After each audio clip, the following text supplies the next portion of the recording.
ሰላም ጤና ይስጥልኝ ተመልካቾቻችን፣ ሰለሞን ሙልጌታ ካሳ ነኝ። የዛሬው የቲክቶክ ሰሞን በኢቢኤስ ተጀምሯል። በሁለት ጉዳዮች ላይ የምንነጋገረው የመጀመሪያው የሮቦት ዘመን በጣም በብዛት እየመጣ ነው። ስለዚህ ጉዳይ አዳዲስ ነገሮችን እያደረግን ከዚህ በፊት ብዙ ስለ ሮቦት ሸፍኛለሁ። ነገር ግን አዳዲስ ተጨማሪ አስገራሚ ነገሮችን ጨምረን እንቃኛለን። በሁለተኛ ደረጃ ደግሞ የምናየው ስለ ኤሌክትሪክ ቬሂክል ነው። ስለ መኪናው ሳይሆን ከጀርባው ስላለው ወሳኝ ነገር ስለ ባትሪ ሲስተም ነውና በባትሪው ሲስተሙ ላይም አዳዲስ የሚያስገርሙ ፈጠራዎች ደግሞ እየመጡ ይገኛል። ከዝግጅቱ ጋራ መልካም ቆይታ። ሮቦቶች ለረጅም ጊዜ በጣም ሜካኒካል የሆኑ በጣም ጃንኪ የሆኑ በጣም ኤፊሽንሲያቸው በጣም ያልተሟላ ተብለው ቆይተዋል። ወይም ደግሞ በዲጂታል ዓለም ላይ ብዙ ጊዜ በሶፍትዌር ላይ ብቻ የተመሰረተ ማሽኖቹ ፊዚካል ማሽኖቹ በጣም ብቃት የሌላቸው ሆነው ቆይተዋል። ለብዙ ዓመታት ደግሞ ኤአይ የምንለው ነገር ኮምፒውተር ውስጥ ያለ ብቃት እንደ ቻት ጂፒቲ ወይ ሌሎች አይነት በጣም ፓወርፉል ዳታ ፕሮሰስ ማድረግ የሚችሉ ኢንተለጀንስ ሲስተሞች እንጂ በፊዚካሊ የኤአይ ብቃት የአርቲፊሻል ኢንተለጀንስ ብቃት ፊዚካሊ በሜካኒካል ነገር በሚንቀሳቀስ ማሽን ደረጃ ወጥቶ ያልታየበት ለረጅም ጊዜ ቆይቷል። ለዛ ነው ቻት ቦቶች፣ ሰርች ኢንጂኖች፣ ሬኮሜንዴሽኖች የምንላቸው ሲስተሞች ሶፍትዌር ቤዝድ የሆነ የኤአይ መገለጫዎች ነው የነበሩት። ኤአይ አካል ለብሶ በብቃት የወጣበት ጊዜ በጣም ለረጅም ጊዜ አልታየም። ስለዚህ አሁን ላይ ግን something profound ወይ something በጣም revolutionary የሆነ ነገር እየመጣ ነው። ፊዚካል የሆነው በፊት ክላንኪ የነበረው ብቃት የሌለው የሮቦት ፊዚካል ብቃትና የኤአይ ብቃት የተደመረበትና ከዚህ የተነሳ የሚያስደንቁ ነገሮች የምናይበት ዘመን ውስጥ ገብተናል።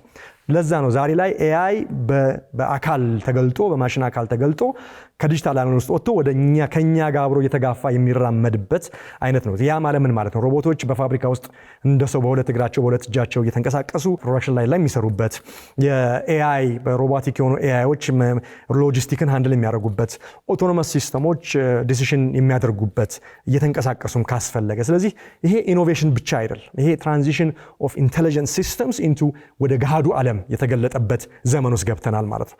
ስለዚህ ኢንተለጀንስ ወይ ደግሞ አርቲፊሻል ኢንተለጀንስ የምንጠቀመው ነገር ብቻ ሳይሆን something አክት እያደረገ ከኛ ጋር አብሮ የሚንቀሳቀስ እንደሆነም ማሳያ በጣም እያየን ነው ማለት ነው። ስለዚህ አሁን የምንገኝበት ዘመን ፋስተስት በሆነ ፍጥነት እጅግ በጣም ፈጣን በሆነ ሂደት ሂዩማኖይድ ሮቦቲክስ ብዙ አይነት አለ። ባለ 4 እግር አለ፣ አንድ እጅ ብቻ አለ፣ ፋብሪካ ላይ የሚገጠም ሲስተም አለ። ነገር ግን የሰው አይነት ተክለቁመና ያለው የሮቦት ሲስተም ሂዩማኖይድ ይባላል። 2 እግር 2 እጅ ኖሮት ሄድ የሚመስል ነገር ኖሮት የሰው አይነት ሁኔታ ያለው ይሄ ቴክኖሎጂ በኤአይ እየተመራ የሚያስገርም አይነት ሂደት ውስጥ እየገባ እንገኛለን።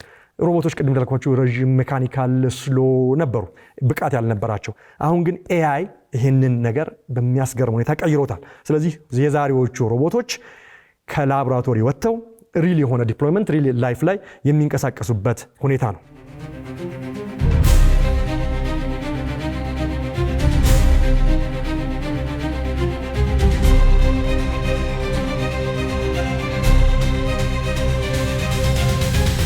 የሮቦቲክ ማርኬት ፖቴንሻሉን ላሳያችሁና የሚያስገርሙ ሮቦቶችን የተወሰኑትን አብረን እናያለን። አሁን ላይ ያለው ኤስቲሜት ከ4 እስከ 5 ቢሊዮን ዶላር ይሆናል በዚህ ዓመት። በዚህ አሁን ባለንበት ዓመት የሮቦቲክስ ማርኬቱ ሳይዝ የማርኬት ሳይዙ ኦፖርቹኒቲው ማለት ነው። ነገር ግን ከጥቂት ዓመታት በኋላ ይሄ ነገር በሚያስገርም ሁኔታ በእጥፎች ያድጋል። በ2030 ከ4 ዓመት በኋላ ወደ 15.2 ቢሊዮን ዶላር ድረስ የዚህ ኢኮኖሚ የሮቦቲክስ ንግድ ኢኮኖሚው እንደሚያድግ ይጠበቃል። ከ9 ዓመት በኋላ በ2035 ደግሞ እስከ 38 ቢሊዮን ዶላር ማርኬት ፖቴንሻሉ ሊያድግ ይችላል ማለት ነው። በ2050 የዛኔ በጣም በሚገርም አይነት እጥፍ አድጎ እስከ 5 ትሪሊዮን ዶላር የገበያ አቅም ወይ ደግሞ ማርኬት ኦፖርቹኒቲ እንደሚኖረው ይጠበቃል ማለት ነው። ይሄ የሚሆነው በ2050 የ5 ትሪሊዮን ዶላር ማርኬት የሚሆነው የሮቦቲክስ ሴክተሩ እስከ 1 ቢሊዮን የሚያክሉ 2 እግርና 2 እጅ ያላቸው ሂማኖይድ ሮቦቶችን ወደ ዓለም ላይ በመበተን ነው። ይሄ ማለት በ2050 እንግዲህ የሰው ብዛት ስንት እንደሚሆን ግምቱ አሁን ላይ ባይኖረኝም እንግዲህ ለእያንዳንዱ 10 ወይም 11 ሰው 10 እና 11 ቢሊዮን ህዝብ እንኳን ይሆናል ተብሎ ቢጠበቅ አይደርስም። ለእያንዳንዱ 10 ሰው አንድ ሮቦት ማች ያለበት ዓለም ውስጥ እንገኛለን ማለት ነው። የሚያስገርም ነገር ነው የሚሆነው ያ ከሆነ ማለት ነው። ኢቨን ኤላን መስክ ባለፈው ሳምንት ኤላን መስክ ዳታ ሴንተርን ስፔስ ላይ ለመስራት እየተንቀሳቀሰ ነው ብያቸው ነበር። በሮቦቲክ ሴክተሩ ላይም በጣም ከፍተኛ የሆነ ኢንቨስትመንትና ፎከስድ ሆኖ እየሰራ ይገኛል። ኦፕቲመስ የሚባል ባለ 2 እግርና 2 እጅ ሮቦትን በቴስላ ተቋም ውስጥ እያመረተ ነው የሚገኘው። ስለዚህ እንደ ኤላን መስክ ቪዥን መሰረት በ2030 1 ሚሊዮን የሚያክሉ ሂውማኖይድ ሮቦቶችን ለገበያ ለህዝብ ጥቅም እንደሚያውል ተናግረዋል። ከዚህም በተጨማሪ ዋጋዎቹ በጣም እንዲያንሱ ከመኪና ዋጋ እንዲያንሱ ነው የምፈልገው ብሎ እስከ $20,000 በእያንዳንዱ ሂማኖይድ ሮቦት እንዲሸጥ አድርጎ ነው እያዘጋጀ ያለው። እንግዲህ እንደሱ ገለጻ ከሆነ በሮቦቲክ ሴክተሩ ከአሜሪካ እኩል ወይም ከአሜሪካ በላይ ደግሞ ከፍተኛ እምርታ እያሳየች የምትገኘው ቻይና ነች።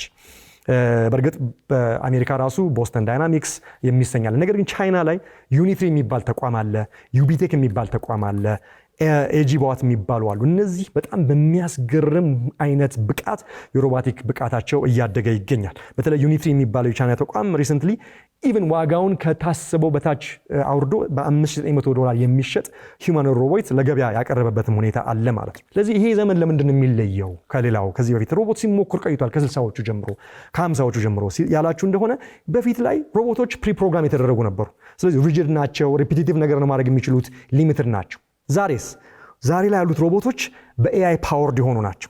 ልክ ቻት ጂፒቲ እንደ ሰው እያናገራችሁ ፕሮፖዛል እንደሚጽፍላችሁ፣ ኢሜል እንደሚያዘግላችሁ፣ ጆክ እንደሚሰራላችሁ፣ ኤአይ ሙዚቃ እንደሚሰራላችሁና ልክ በሰው ኢንተለጀንስ ሌቭል የደረሰበት ሁኔታ እንዳየነው ሁሉ ኤአይን ለሮቦት አስቡት።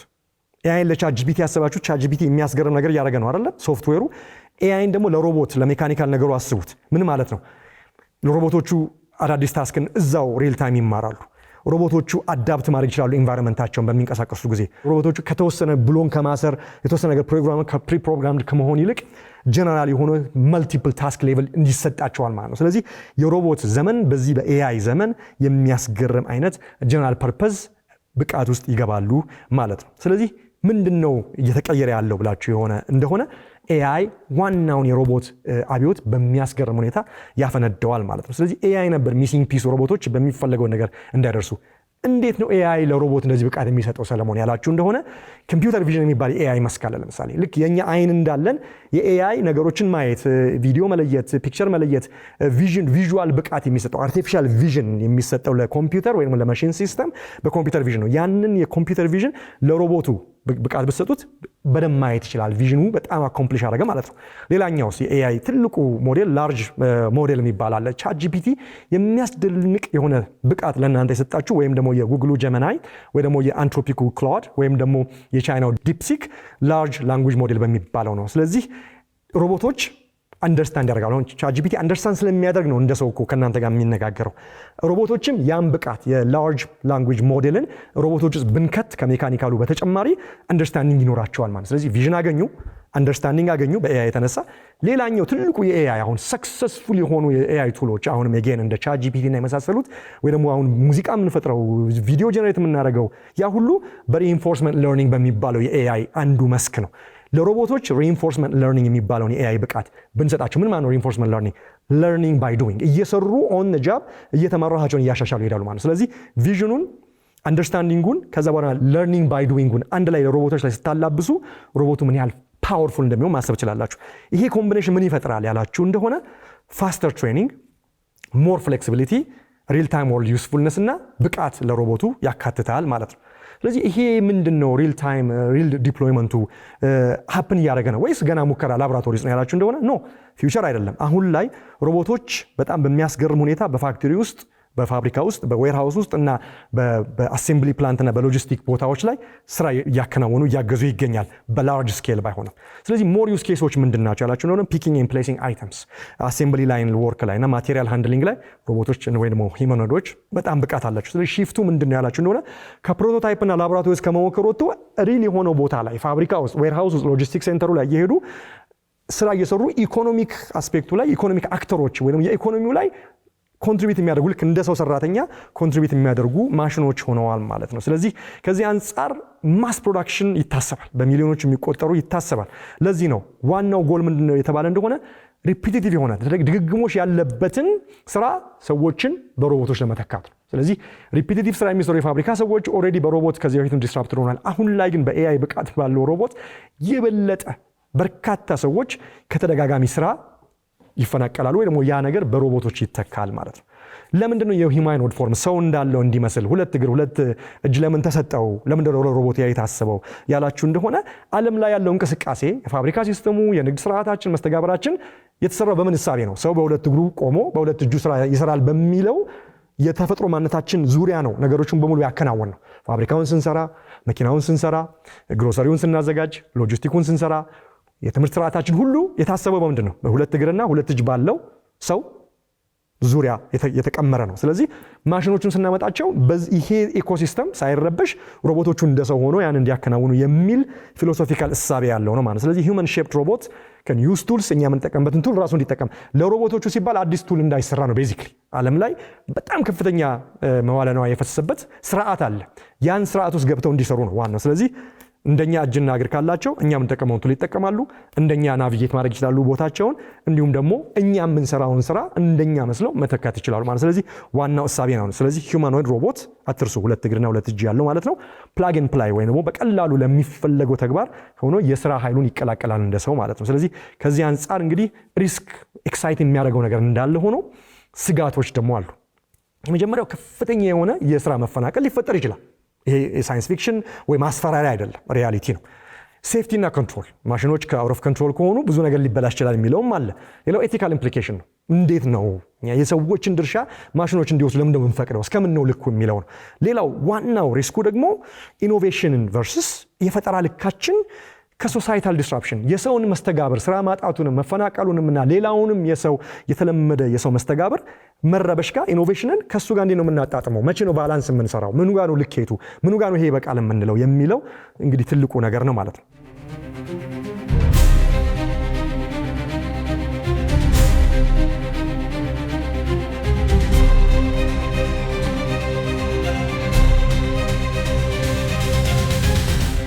ወደ ቻይና ልውሰዳችሁ። የቻይና ሀገር በሮቦቲክ ዲቨሎፕመንት እና ብቃት ላይ የሚያስገርም አይነት ነገር እያመጣ፣ 2 ነገር አሳያችኋለሁ። እዚህ ጋር አንድ ቪዲዮ ተመልከቱ።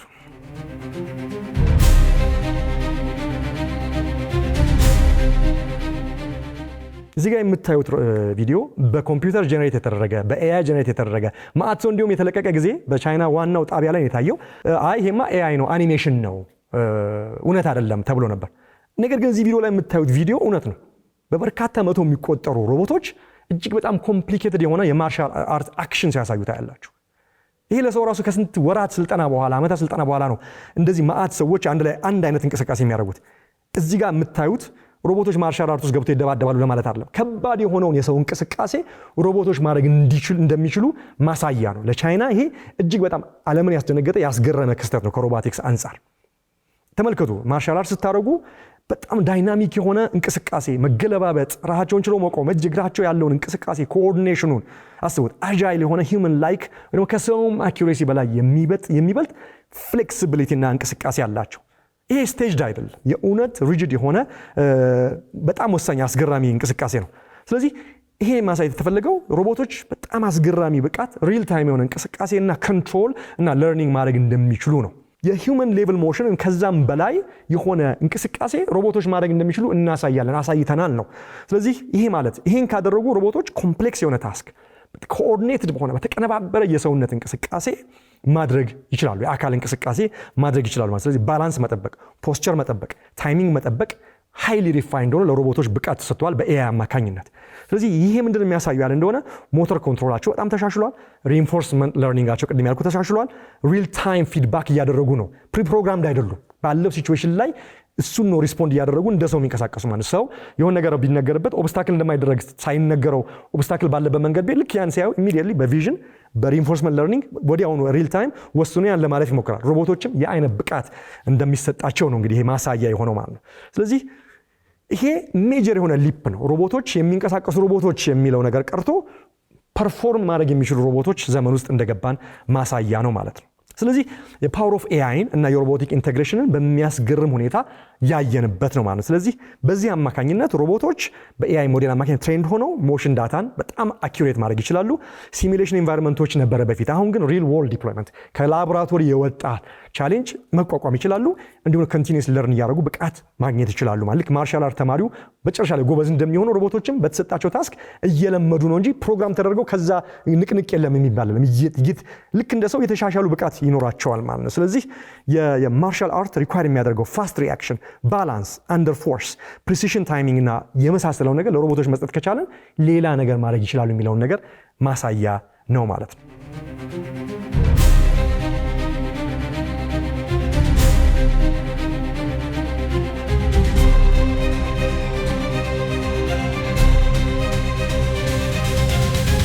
ሌላው ይሄ በጣም ወሳኝ ፕሩቭ ያደረገው ነገር ምንድነው? ለሌበር ኦቶሜሽን ትልቁን ፋውንዴሽን ጥሏል ይሄ ቪዲዮ ማለት ነው። ይሄ ወይ የነ ሮቦቶቹ ብቃት ባላንስ ሪአክት እና ኮኦርዲኔት ማድረግ ከቻሉ በቅርብ ጊዜ ውስጥ ወርክ ፎርስ ውስጥ ተቀላቅለው በፋብሪካ ውስጥ፣ በሎጂስቲክ ውስጥ፣ በኢቭን በሃውስ ሆልድ ውስጥ ቤት ውስጥ ገብተው የሰራተኛን ስራ የሜድን ስራ ማድረግ ወይ ደግሞ የአዛውንቶች የረፍት ቦታ ላይ ሄደው ነርሲንግ ሆም እነሱን ማገዝ በተለያየ ነገር ማድረግ እንደሚችሉ ማሳያ ሆኗል ማለት። ስለዚህ እንዲህ ያለ አስገራሚ ዘመን ውስጥ ገብተን ማሽኖች ከፊዚካል ስኪል ባለፈ ሰዎች በሚሰሩበት ብቃት የአካላዊ አገልግሎት መስጠት የሚችሉበትን ነገር እያየ ነው። ይሄ ደግሞ ሁሉንም ጌሙን እንዳለ የሚቀይር የሚያስገርም ነገር ነው። ለምን የሚያዩ የሚማሩ የሚንቀሳቀሱና ለሚመጣባቸው አዳዲስ ነገር አዳፕት የሚያደርጉ ሮቦቶችን ማምጣት ከቻለን የሮቦት አብዮቱ ፈንድቷል ማለት ነው።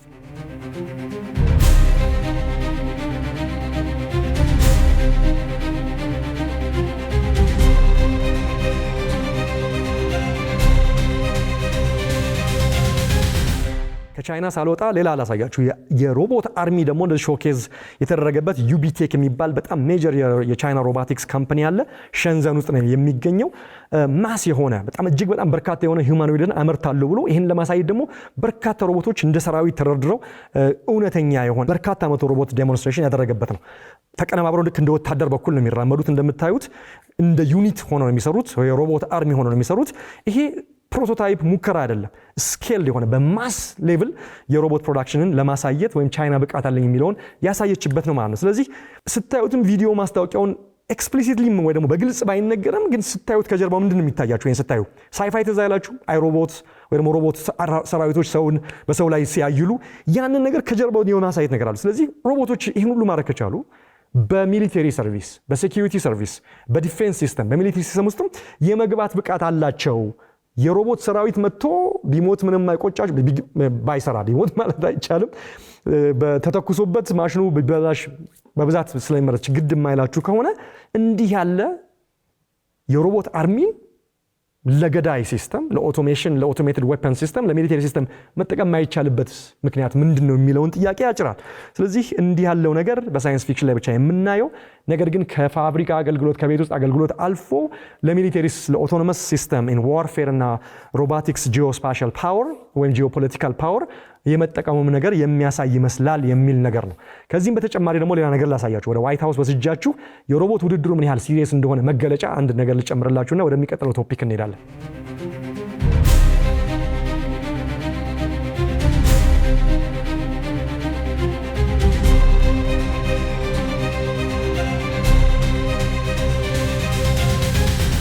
ወደ አሜሪካ ደግሞ ስንሄድ የሮቦቲክ ዋርፌሩ ሲሪየስ ነው፣ አሜሪካም አለችበት፣ አሜሪካም መሪነን በዚህ የሚለውን ለማሳየት የአሜሪካኑ ፕሬዚዳንት የዶናልድ ትራምፕ ባለቤት ሜላኒያ ትራምፕ ፈርስት ሌዲ ወይም ቀዳማዊት እመቤቷም አንድ የቴክኖሎጂ ኢቨንት በዋይት ሃውስ አካሂዳ ነበር። ያን ስታደርግ ታጅባ የወጣችው አብራ ወክ ያደረገችው ከሂውማኖይድ ሮቦት ጋር ያንን ኮንፈረንስ ይፋ ያደረገችው ማለት ነው።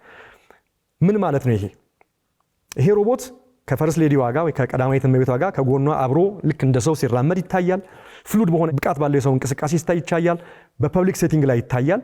ላብራቶሪ ዴሞ አይደለም። ይሄ በዋይት ሃውስ ሌቭል በሀገር ከፍተኛው ቢሮ ውስጥ ሮቦት ኢምፖርታንት ነው፣ የሮቦት ጉዳይ እውነት ነው፣ የሮቦት ጉዳይ ሳይንስ ፊክሽን ጉዳይ አይደለም፣ የሮቦት ጉዳይ የላብራቶሪ ሙከራ አይደለም የሚለውን ስቴትመንት ለማድረግ እንዲህ ያለም ነገር በቅርቡ ከጥቂት ቀናት በፊት በተካሄደ ኮንፈረንስ ላይ ነው ያየነው። ስለዚህ የኤአይ ጉዳይ የኤአይና የሮቦቲክ ጉዳይ የሀገራትን የፖለቲካ መድረክ ትልቁን ቦታ ተቆናጧል፣ ኢምፖርታንት ነው የሚለውን ሜሴጅ ያስተላልፋል ማለት ነው። ስለዚህ ምንድን ነው ፖለቲካል ፊገሮች ሜጀር ኔሽኖች እንዲህ ያለ ካደረጉ ከመሪ ጎን ሮቦት አብሮ የሚራመድ ከሆነ ምንድን ነው በሚዲያ ፊት ይሄ የሚታይ ከሆነ የኤአይ እና የሮቦቲክስ ቅልቅል የኢንዱስትሪ ጉዳይ ፋብሪካ ውስጥ ብሎን የማሰርና የመፍታት ብቻ ሳይሆን የልዕለ ኃያልነት የቀጣዩን ጂኦፖለቲካል የመምራት ተጽዕኖ የመፍጠር ጉዳይ ነው የሚለውንም የምናይበት ነገር ነው ማለት ነው። ለምን ጋቨርንመንት ሲሪየስ የሆነ አቴንሽን እየወሰደ ነው። ትልቁ የሆነ የኔክስት የቴክኖሎጂ አብዮት ይሄ ይሆናል ማለት ነው። ፐብሊክ ኤክስፖዠሩም ኢንቴንሽናል የተደረገው ለዛ ነው። እኛም አለን፣ እኛም በዚህ ጉዳይ ይሄ ኢምፖርታንት ነው የሚለው ነው። ስለዚህ ሮቦትስ አር ካሚንግ የሚለው ሳይሆን ሮቦቶች ኦልሬዲ መጥተዋል። እንደ ሳይንስ ፊክሽን ገና ፊውቸር አይደለም የምናወራ ያለ ነው። የዋይት ሃውስ የቀዳማዊት እመቤት አብሯት ከጎኗ ሆኖ ኮንፈረንስ ካስጀመረ ነው እዚህ ናቸው፣ ኢምፖርታንት ናቸው፣ በዚህ ጉዳይ ላይ ሲሪየስ ሆነ አቴንሽን ሰጥተናል እያሉ ነው። ስለዚህ ሌሎችም ይህ ነገር ላይ አቴንሽን መስጠት የሚያስፈልግ ይመስለኛል። ስለዚህ በዚህ አይነት ፓወር ላይ ሮቦቶች ከተገኙ ዋናው ጥያቄ የሚሆነው ምንድን ነው? ሮቦቶች ወክ ያደርጋሉ ወይ ከኛ ጋር የሚለው ሳይሆን ምን ያህል ነው ከኛ ጋር ወክ አድርገው በምን ያህል ነገር ውስጥ ተሳትፈው በእኛ መስተጋብር ውስጥ በእኛ የሰው ላይፍ ውስጥ ይገባሉ የሚለው ጥያቄ እንግዲህ አብረን የምናየው ይሆናል። ነገር ግን የሮቦት አብዮት ኦፊሻሊ በሚያስገርም ሁኔታ እንደፈነዳ እንደተረዳችሁ ተስፋ አደርጋለሁ። أهلاً وسهلاً شاغتام وقصام أبد بروحيم وبايم لسكابو بروسيمو Dobrodošli. Thank you.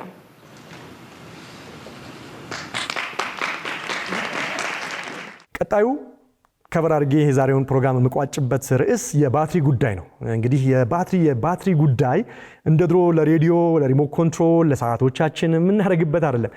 ባትሪ ምናልባትም በዚህ በዓለም የኢኮኖሚክ የሶሻል የፖለቲካል ላይፍ ላይ እጅግ በጣም ወሳኝ የሆነ ተጽዕኖ የሚፈጥር ሾው ስታፐር ደግሞ ኮንሲኩዌንሻል ተጽዕኖ ፈጣሪ የሆነ ቴክኖሎጂ ሆኗል ዛሬ ላይ። ድሮ የተጀመረ ቴክኖሎጂ ቢሆንም ዛሬ ላይ ግን በሚያስገርም አይነት የፈጠራ ሂደት ውስጥ አልፎ የሚገርም ነገር ላይ ደርሷል።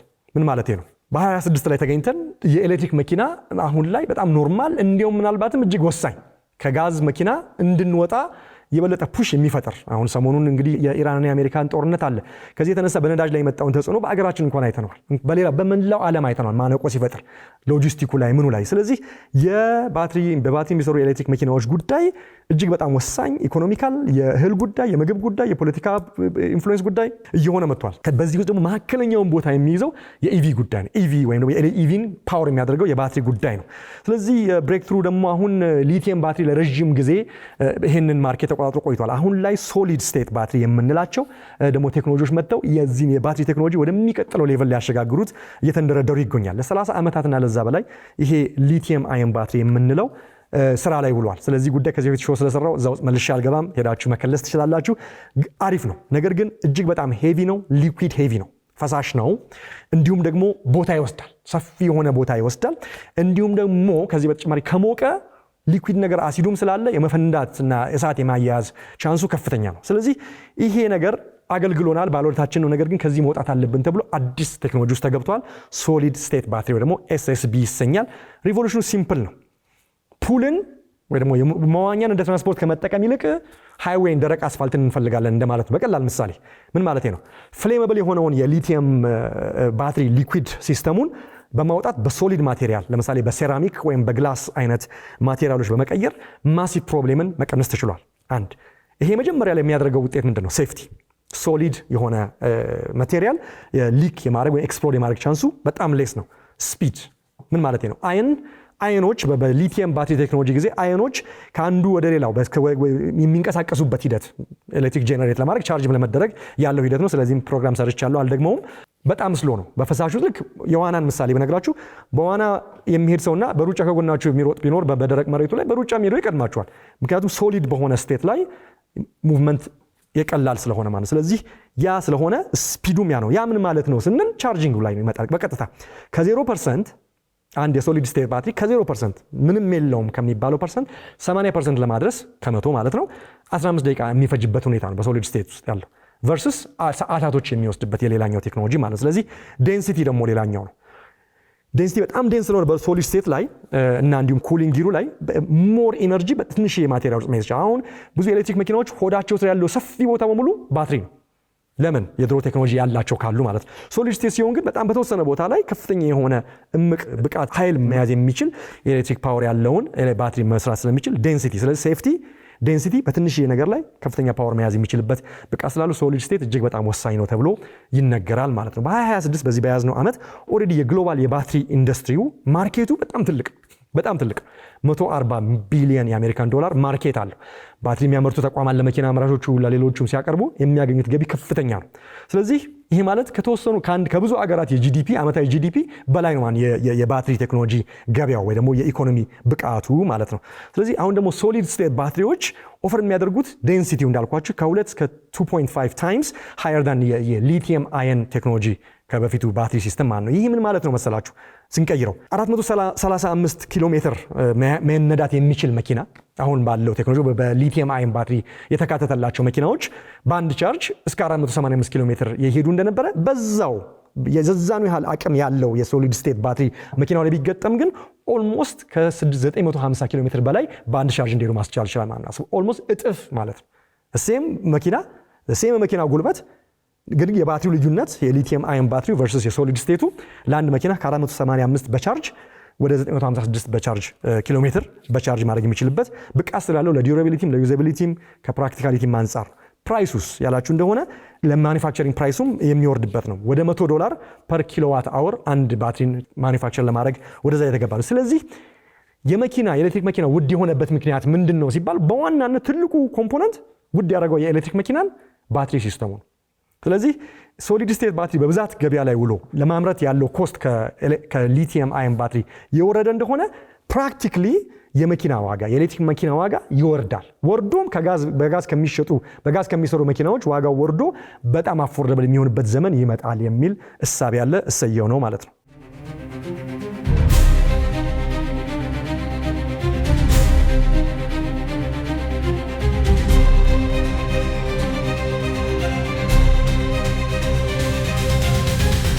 በዚህ ሂደት ውስጥ ማን ነው እያሸነፈ ያለው?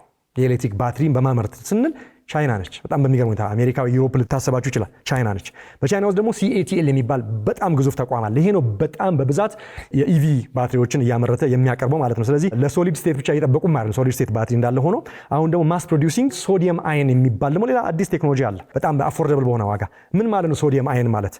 ከሳልት ከጨው የተሰራ በጨው ላይ ቤዝድ ሆኖ ሶዲየም ማለት ነው። ቺፕ አባንደንት እና ፐርፌክት ፎር ስቶሪንግ ግሪድ ኢነርጂ በተለይ ግሪድ ሲስተም ይህንን አይነት ባትሪ እየሰሩ ይገኛሉ ማለት። ስለዚህ ለግሪድ ለሚኒ ግሪዶች ማለት ነው። CATL ማለት ኮንቴምፖራሪ አምፕሬክስ ቴክኖሎጂ CO ወይ ደግሞ ካምፓኒ ሊሚትድ የሚባል የቻይና ተቋም ነው። በዓለማችን ላይ ምናልባት ላርጀስት የሆነ የማኒፋክቸር ኦፍ ሊቲየም አየን ባትሪ ቀደም ያለውን ቴክኖሎጂ የጠቀስኳችሁን የሚያመርት ተቋም ነው ማለት ነው።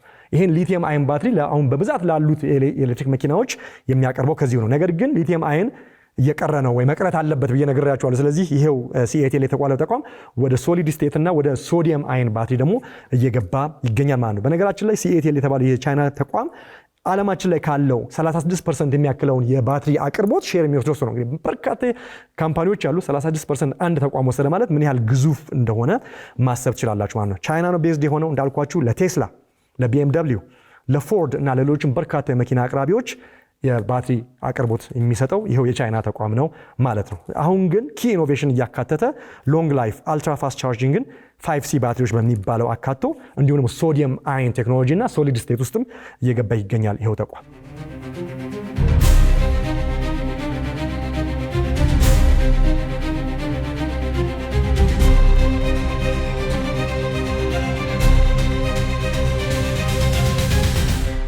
ሌሎችም አገራት በባትሪ ምርት ላይ ግንባር ቀደም ከሆኑት ውስጥ ጃፓን ውስጥ ቶዮታ የሚባለውን ካምፓኒ የሚያመርተው አሁን ወደ ባትሪ ማምረት ውስጥም ገብተዋል። ስለዚህ 1000 የሚያክሉ የሶሊድ ስቴት የባትሪ የባለቤትነት መብት ፓተንቶችን የኢንጂነሪንግ ፓተንቶችን አውጥቷል። ስለዚህ የጃፓኑ ቶዮታ መኪና ከማምረትም አልፎ እነዚህ አዲስ ቴክኖሎጂን ወደ ሶሊድ ስቴት ባትሪ ማምረት ጊዜው በቅርብ እንደሚሆን የሚገባበት ይጠበቃል ማለት ነው።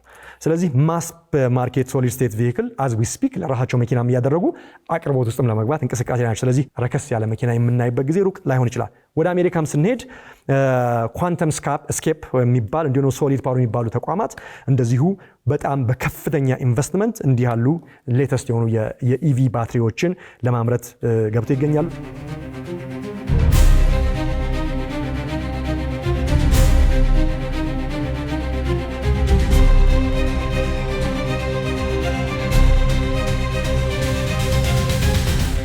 ስለ ኢቪ ወይ ስለ ባትሪ ስናወራ ስለ ኤሌክትሪክ ቬሂክል ብቻ ለምናወራ አሁን እንደዚህ አይነት ባትሪዎች በጣም አድገው ከመጡ ረጅም ሰዓት ሳያቆሙ መንዳት ወይ ደግሞ ለመኪናችን ብቻ ሳይሆን ይሄ ቴክኖሎጂ በጣም በጨመረ ቁጥር ምናልባት በእርግጥም ወደፊት የኤሌክትሪክ ፕሌኖችን በብዛት የምናይበት ጭነት መኪናዎች አሁን ኢቪዎች በብዛት የምናየው ለቤት መኪና ነው ትንንሽ ጉልበት ለሚያመነጩ። ነገር ግን ለተሳቢ መኪናዎች፣ ለቦቴዎች፣ ለትልልቅ ሄቪ ለሆኑ ማሽነሪዎች፣ ለቡልዶዘሮች፣ ኮንስትራክሽን ማሽኖች በሙሉ በባትሪ የሚሰሩ በኤሌክትሪክ የሚሰሩ ማሽኖችን በብዛት የምናይበት ዘመን ውስጥ እንገባለን ማለት ነው። ያ ብዙ ነገሮችን የሚያቀል ይመስለኛል። ስለዚህ ኔክስት ጄኔሬሽን ኢቪ ብሬክትሩ በሚመጣ ጊዜ እንግዲህ የሚያስገርም ነገር እንደሚገባ ይጠበቃል። አንደኛው እየተከናወነ ያለው ሙከራ ላሳያችሁና ምን መኪናዎች ምን አይነት ብቃት አላቸው የሚለውን በጥቂቱ ቃኝቼ እጨርሳለሁኝ። አሁን ላይ ባለው በዚህ በሶሊድ ስቴት ባትሪዎች አማካኝነት ያን በአንድ ቻርጅ አንድ መኪና እስከ 1600 ኪሎ ሜትር እንዲሄድ ለማድረግ ታስቦ የተሰራ ይገኛል። ሙከራውም ደግሞ በጣም ሰክሰስፉል የሆነ ነው። የሚያስገርመው ሬንጁ ብቻ አይደለም። በአንድ ቻርጅ አስቡት 1600 ኪሎ ሜትር ስትጓዙ በመኪናችሁ 1600 ኪሎ ሜትር እስከምንሄዱ ድረስ ፕላግ ማድረግን አለማሰብ ብላችሁ አስቡት። አንድ ሁለተኛ እንደዛም ያንን ሁሉ ነርታችሁ ደግሞ ሲያልቅ ቻርጅ የምታደርጉበት ስፒድ ነው የሚደንቀው። ልክ ጋዝ ስቴሽን ወረፋ ከሌለ ጋዝ ስቴሽን ገብታችሁ ጋዝ ቀርታችሁ የምትወጡበት ስፒድ ነው። 1600 ኪሎ ሜትር ሬንጅን ቻርጅ ማድረግ የሚችል የመኪናው ባትሪ አቅም በምን ያህል ደቂቃ ቻርጅ የሚደረግ ይመስላችኋል? በ4 ደቂቃ። በ4 ደቂቃ ውስጥ ቻርጅ ያደረጋችሁ በአንድ ቻርጅ ደግሞ 1600 ኪሎ ሜትር መጓዝ የምትችሉበት ባትሪ ተሰርቶ በተግባር ሊውል በጣም በሚገርም ሙከራ ላይ ይገኛል። ይሄ በቅርቡ ሪያሊቲ ወደ እውን የሚወርድ ከሆነ ኮምፕሊትሊ የኤሌክትሪክ መኪናውን ኢንዱስትሪ በጣም የሚቀይረው ነው ማለት ነው። ብዙ ጊዜ የቻርጂንግ ኮንሰርን ቁጭ ማለት ኮንሰርን መብራት ቢጠፋ ግን ቶሎ መብራት እንደመጣ ቶሎ ቻርጅ ብታደርጉ በ4 ደቂቃ ውስጥ ይህን ስታደርጉ አስቡት። ስለዚህ እጅግ በጣም ከፍተኛ የሆነ የኢቪ ወይም የኤሌክትሪክ ቬሂክል አብዮቱን የበለጠ እንደሚያፈነዳው ይጠበቃል። ስለዚህ ይሄ ሶሊድ ስቴት ቴክኖሎጂ ሪፕሌስ የሚያደርገው እንግዲህ ሊኩዊድ ኤሌክትሮላይት ወይም የኤሌክትሪክ የሊቲየም አየን ባትሪው ማለት ነው። ቤኔፊቱ ብዙ ነው። ሃየር ኤነርጂ ዴንሲቲ ያለው ሴፈር ነው፣ የመቃጠል ቻንሱ የለውም። እንደገና ደግሞ ሎንገር ላይፍ ስፓን አለው ማለት ነው። ስለዚህ አድቫንስ ማቴሪያሎች እንደ ግራፊን፣ ሲሊከን እና ኒው ኤሌክትሮዶችን በመጠቀም ነው እንግዲህ እንዲህ ያለ ከአየን ሙቭመንት ወደ አልትራ ፋስት ቻርጂንግ እና ሎንገር ሬንጅ እየተገባ ያለው ማለት ነው። ለምንድን ነው ይሄ የ4 ደቂቃ ጉዳይ ኢምፖርታንት የሚሆነው? ከሬንጁ በተጨማሪ ከ1600 ኪሎ ሜትሩ በተጨማሪ ከረንት ኢቪ ሪያሊቲው ምንድን ነው? ዛሬ ላይ ያሉ ፋስት ቻርጂንግ ቢባል 20 ደቂቃ እና ወደ ላይ ነው አይደል? ፋስት ቻርጂንግ የሚባሉት። ሌላው የምናውቀው አይነት ኖርማሉ ደግሞ ሰቨራል አወርስ ነው፣ ለብዙ ሰዓታቶች ነው መኪናውን የምትጥዱት ማለት ነው። ስለዚህ ከዚህ አንጻር ይሄ ብሬክ ትሩ ሲመጣ በ4 ደቂቃ ውስጥ ቻርጅ ሲደረግ ሲሚላር ቱ ፊውሊንግ ልክ ጋዝ ስቴሽን ሄዶ ቶሎ ቀርቶ እንደመውጣት ነው ያለ ወረፋ ማለት ነው።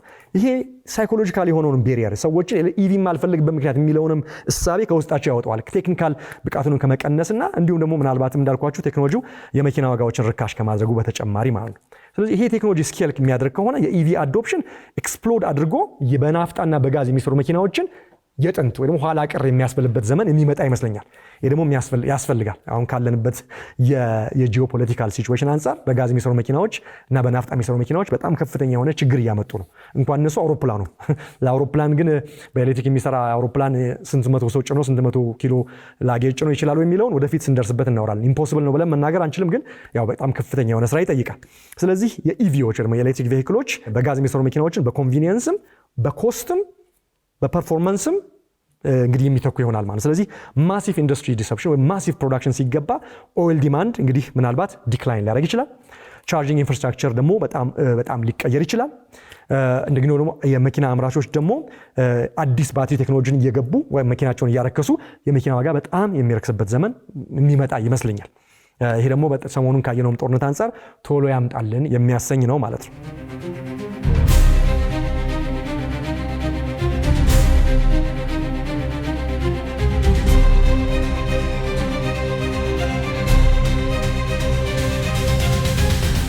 በ4 ደቂቃ ቻርጅ ማድረግ የሚችል ባትሪን ተግባራዊ ማድረግና 1600 ኪሎ ሜትር በአንድ ቻርጅ ለማድረግ በጣም ብዙ ስራ ይጠይቃል። ኤክስትሪምሊ ሃይ ፓወር ዴሊቨሪ ይፈልጋል። ኢቨን ቻርጂንግ ስቴሽኖቻችን አድቫንስድ የሆነ ግሪድ ኢንፍራስትራክቸር ይጠይቃል። ስለዚህ ጉዳዩ የእንደዚህ አይነት ባትሪ ቴክኖሎጂ ይቻላል ወይ የሚለው ሳይሆን እንዲህ አይነት ለቴክኖሎጂ ያለውን ባትሪ ሰፖርት ማድረግ የሚችል የኤሌክትሪክ ፓወር አቅርቦት እና የግሪድ ሲስተም አለው የሚለው። ስለዚህ ከባትሪ ቴክኖሎጂ ብቃት ወደ ኤሌክትሪክ ሰፕላይ ቻሌንጁ ይቀየራል ማለት ነው። ስለዚህ ከዚህ አንጻር ስኬሊንግ ፕሮዳክሽኑ፣ ኮስት ኦፍ ማቴሪያሉ፣ ባትሪ ዲስትሪቢዩሽኑ፣ ዱራቢሊቲው እና ኢንፍራስትራክቸር ሬዲነሱ አብሮ የሚታሰብ ይሆናል ማለት ነው። ስለዚህ እነዚህ ነገሮች በሙሉ የኤሌክትሪክ አቅርቦቱና የባትሪ ቴክኖሎጂ አንድ ላይ ከተደረገ የሚያስገርም አይነት ነገር ውስጥ እንገባለን ማለት ነው። ስለዚህ ምን አይነት መኪናዎች ናቸው ዛሬ ላይ ባለው ማርኬት መንገድ ላይ የምናያቸው መኪናዎች ምን ያህል ረዥም ሬንጅ ነው ያለው የዛሬው የባትሪ ቴክኖሎጂ እና የትኞቹ መኪናዎች ናቸው በፈጣኑ ቻርጅ ማድረግ የሚችል ቴክኖሎጂ ያላቸው የሚለው አይተን እንወጣለን። የመጀመሪያው ቻይና ነው።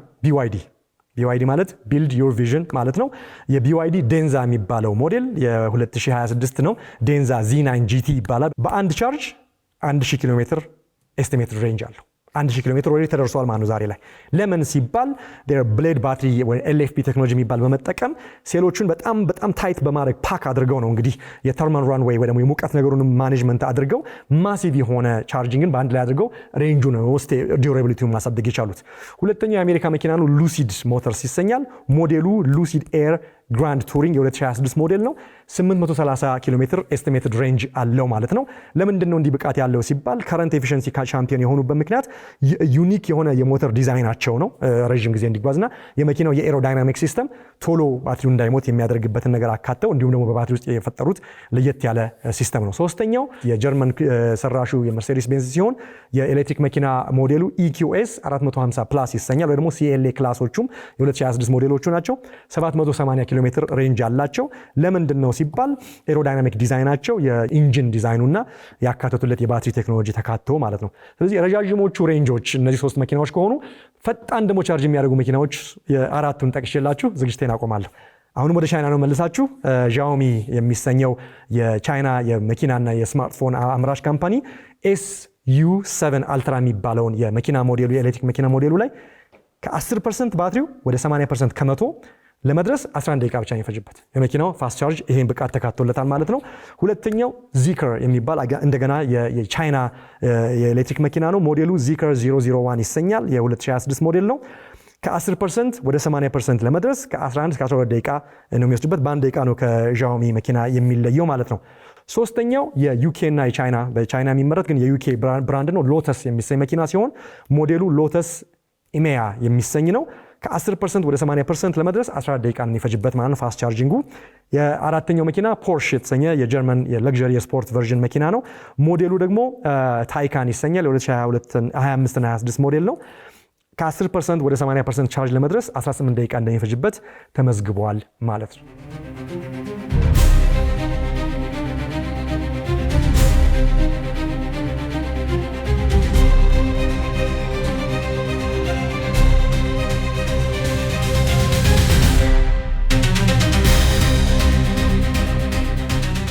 ተመልካቾቻችን ለዛሬ ያቀረብኩት ፕሮግራም ይሄን ይመስል ነበር። የሮቦት ዘመን በጣም በሰፊው መጥቷል የሚለውን ነገር የሚያስቃኘው ፕሮግራም እንዳስገረማችሁ ተስፋ አደርጋለሁ። ቀጥሎ ደግሞ የባትሪ ቴክኖሎጂ ባትሪ ከኤሌክትሪክ መኪና ጋር ብቻ ሳይሆን በጣም ሰፊ ነገር ውስጥ ገብቶ የዓለማችን የስልጣኔ ዋና ሚና ተጫዋች እንደሆነ ለማሳየት ሞክሬያለሁ። በተለይ ደግሞ ከኤሌክትሪክ ቬሂክል ከትራንስፖርቴሽን ከመሳሰለው ጋር እናም እንዴት ነው ባትሪ ወደ ምን እየመጣ ነው ከዋጋም ከፐርፎርማንስም ከሬንጅም ከቴክኖሎጂውም ብቃት አንጻር እሱን ለማስቃኘት ሞክሬያለሁ። ከነዚህ ቶፒኮች ብዙ ነገር እንደተማራችሁ እንደተዝናናችሁ እንደተገረማችሁ ተስፋ አደርጋለሁኝ። ሳምንት ደግሞ በሌላ ፕሮግራም በአዲስ ሁኔታ ነው የምጠብቃችሁ። እስከዛው እንደተለመደው አስተያየቶቻችሁን ጻፉን፣ ይደርሰኛል። ሳምንት በአዲስ ፕሮግራም እስከምንገናኝ ቸር ሰንብቱ።